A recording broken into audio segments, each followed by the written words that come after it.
Welcome to the Hardcore MBA podcast with your host, Erlend Bakke. Hi, Erlend Bakke here, author of the international bestseller Never Work Again and founder of MrOutsource.com, which is all about helping entrepreneurs get more work done. So I'm just about to travel to Japan, and a lot of you guys have been asking me, what kind of things do I actually pack when I'm going to be away for 3 weeks? So before I get into that, there's going to be another video about how I actually have prepared to go away, where I'm going to explain the systems I've set up to actually be able to travel for 3 weeks and be 100% offline.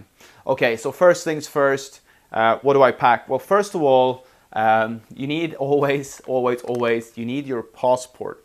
Okay, that's, passport, money, and then you should probably be okay for the duration of the trip, because you can always buy something if you're missing something. There's always an H&M or something around where you can buy the essentials. Another tip is to pack less than you think you need. In my past life, I always used to pack too much. Now I pack as little as possible, and then I will supplement by buying things. So passport, number one. In Japan, you actually need a international driving license to rent a car. So it's important to check out any special rules like that. And of course, check if there is a visa need. Like check if you need to apply for a visa. If you're going to China or Russia, for instance, you will have to apply for a visa. This takes anything from 1 week to 3 weeks. And just do some due diligence before you go. Okay, so the second thing I said was money. So yesterday I picked up some yen from the bank. I ordered that online. Looks like that, Nippon Ginko, whatever that means. And I always have some local currency because, believe it or not all places take Visa and MasterCard. Especially in Japan, they actually have different card systems there. The next thing is a guidebook. So any guidebook will do. Lonely Planet, or a book that I've really enjoyed is A Geek in Japan. This is written by Hector Garcia, and this book is much more about the sort of cultural things that you will experience while you're there. It also has a short guide to the main cities in the back. A Geek in Japan, really enjoyed that. Okay, so let's focus on getting some proper sleep. So you never know where you're going to be staying. So I actually bought this sleep mask here called Sleep Master on Amazon. I think it's about £20 or $30. Really good. The only thing is that when you sleep on the side, sometimes your ears get squished a little bit too much. But it blocks out all light, and you can have your earbuds inside, and then you put this on top, and you can get some proper good sleep. So that is sort of the hardcore version of the sleep mask. I also travel with earbuds. Basically, I choose the wax option. The wax earbuds are the best ones for me, and I also have another sort of simple set of eye blinds to cut out the sunlight.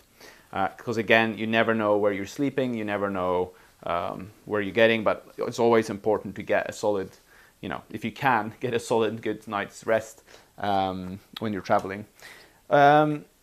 Typically when I'm traveling, I'm recording stuff, and I will need a external hard drive, Western Digital, 2 terabytes. You can fit most things on there. So I'll bring that with me for backups. So one thing that I do is I always have like a cable bag.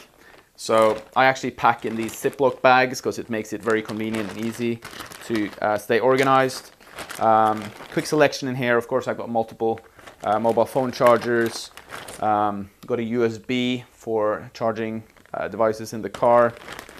I have the Kenu mobile phone holder for rental cars, so you can mount your phone and you can use Google Maps. I tend to find Google Maps being way better than TomTom and other devices.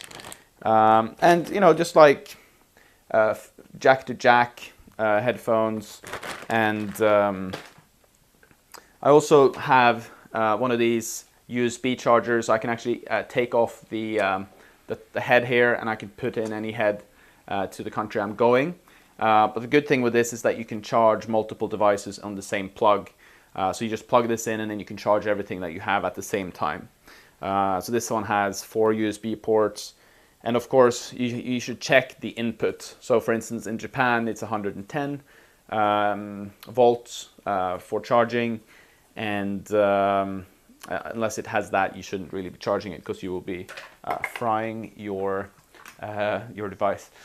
Another plug is phono to 2 jacks. Basically, if you want to watch a movie with your girlfriend on the flight, for instance, or during the trip on the train, you can plug this in and you can plug in 2 different headphones so you can watch something together, something I enjoy doing. Another thing is the sort of world charger. You can buy those on Amazon. Here you just kind of flick out whatever power supply that you're going to be using. So that's really good. Had this for many years. A little bit more on the sound department. What I've been traveling with for a long time is the Jambox Jawbone. It's basically got a battery inside, connects through Bluetooth or the phono cable, charges quickly, and the sound's pretty decent. So I like how small it is, and yeah, I have had mine for 5 years. Another thing is the ScanSnap, Fujitsu ScanSnap scanner for any papers, documents, receipts that you want to just feed into your Evernote when you're traveling, so that you can log your business expenses.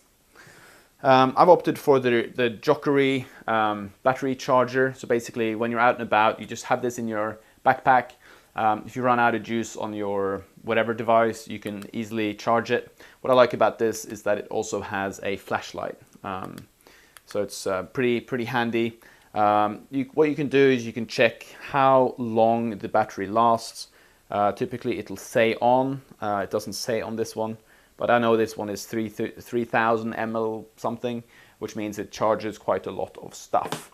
Another thing to bring is actually a wine opener. Typically you can buy these at hotels, but if you like wine, then you can definitely buy one of these and just have it in your cable bag. So in case you want a glass of wine and there's no opener. Really enjoy the Bose noise cancelling headphones. Had these for a while. They come in a nice case. And when you put them on, it's really comfortable on the flights because it cuts out all the external sounds. So really love them. I know there's a newer version out, but these will do for now. Another thing that I bring is a selfie stick. So basically I bought this for I think $10, and it's got a Bluetooth connection, so you can just press record and then it'll start recording you when you're traveling, if you're doing something. So selfie stick if you are into making videos and sharing content. So now let's get to more of the sort of gadgets. I'll show you my bag first. Okay, so this is a Victorinox bag.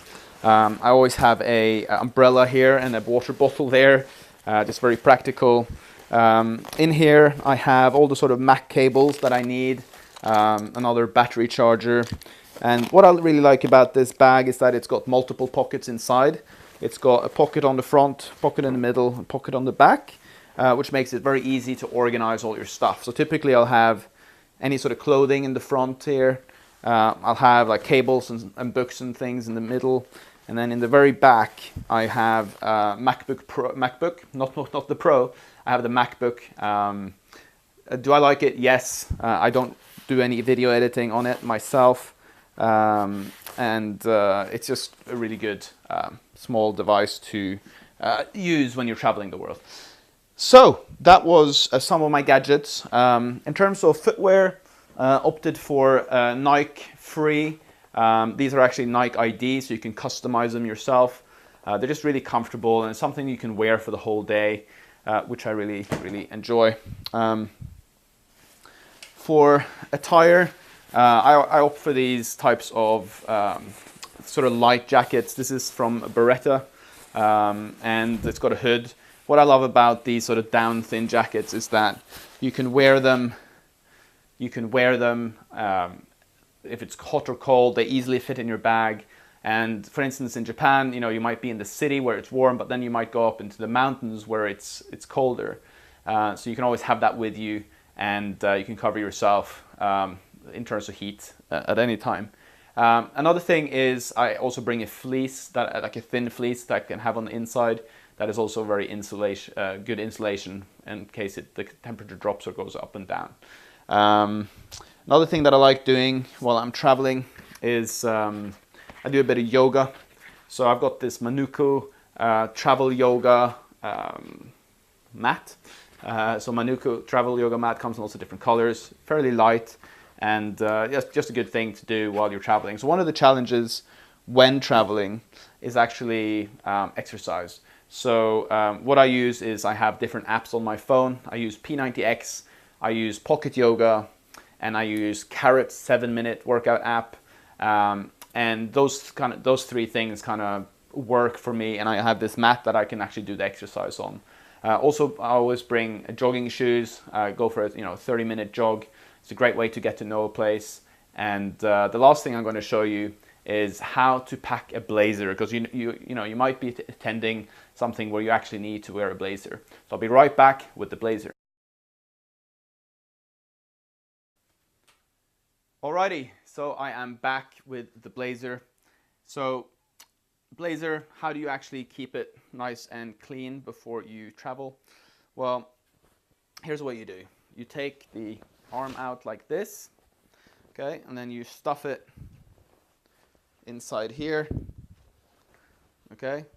So you stuff it inside the other arm, and after that, you just fold it across like this, and then you go like that, and then you pack it flat like this. So that is how I pack blazers, and you just take out the arm, and then you unfold it, and then it's as good as it was never in your bag. The last thing that I want to show you is my Timbuk2 bag. It's beautiful, and you're going to be amazed by it. Alrighty, so this is the Timbuk2 travel bag that I use. What I love about it is that it's got a compartment on the top here. First of all, the materials are really good, right? So you've got solid materials, and the top pocket here is amazing for just putting stuff when you go through security. It's got a handle here on this side and on the other side, so whatever side you put it into the luggage compartment, it's solid. It's just incredibly solid. Skateboard wheels, okay, it's really strong, really fast spinning if you're running to catch that plane. Got some solid aluminium here, solid frame for the pull-up handle. Pull-up handle, again, incredibly solid. It just feels really good. Seems I'm having some issues putting it down now. Must be the pressure of being on YouTube. Here you got a laptop pocket where you can put things like postcards. Really nicely made, the zipper, and inside you've got two different compartments, which makes it easy to pack. And definitely do not regret investing in this Timbuk2 travel bag. So some advice here, pack as little as possible. The gadgets that I bring are very cheap. I also bring this camera, which is a Kodak PlayTouch. I also have a Manfrotto tripod, which is one of those travel tripods which folds up really small. And of course my microphone. And I also use this Kodak remote to start and stop the video, so I don't need a cameraman. So that's really practical as well. So good luck with your travels. I hope you enjoyed this tutorial on what to pack, to see what I pack. And of course I bring my mobile phone as well, and a iPad mini. So there'll be a complete list of these things below, and just check them out. These are things that I just really enjoy, that I wanted to share with you, and I wish you all the best on your global travels. If you're wondering about how to liberate yourself, then check out Never Work Again. The next video is going to be about how I set up systems to travel the world, and how I plan to be offline for 3 weeks while I'm away. Erlend Bakke here, signing out, best-selling author of Never Work Again. This podcast is brought to you by MrOutsource.com. Outsourcing to the Philippines done for you. Mr. Outsource is a recruitment company matching busy entrepreneurs with Filipino virtual assistants, so you can have the time to focus on what's important.